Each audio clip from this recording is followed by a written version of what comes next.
Hello friends, welcome to my channel.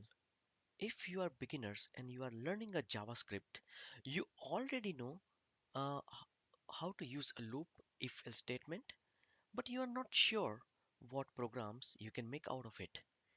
This video is for you.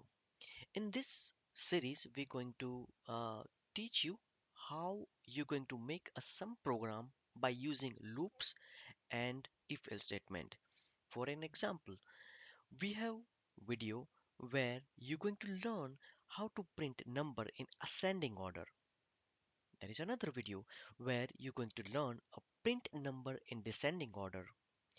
Also, how to print only odd number or how to print a even number. We also have some video where you're going to learn how to print a table of 3 by using loop. Also, by given array, if you have to find a max or largest number, you're going to do it. Even if you have to find a minimum or smallest number, you will do it, and you're going to learn in that playlist. How to add the sum or how to find the average, everything in this playlist. On top of that, there are 4 different programs you're going to learn.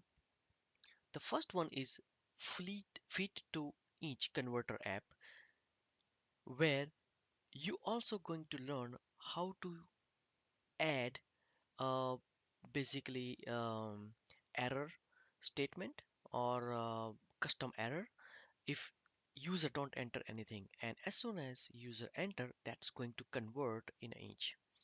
The second application is a quiz application. So if you want to hide the answer, you can hide it. If you want to show the answer, you can show it to the user, and by clicking on the hide, basically it hide the answer. Third game is a sort of the lottery game, like pick 3 game. When you click on the start number, it will generate the auto number for the user. So these are little advanced, but all are the for the beginners.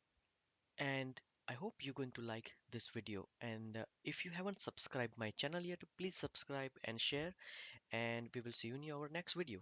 Thank you.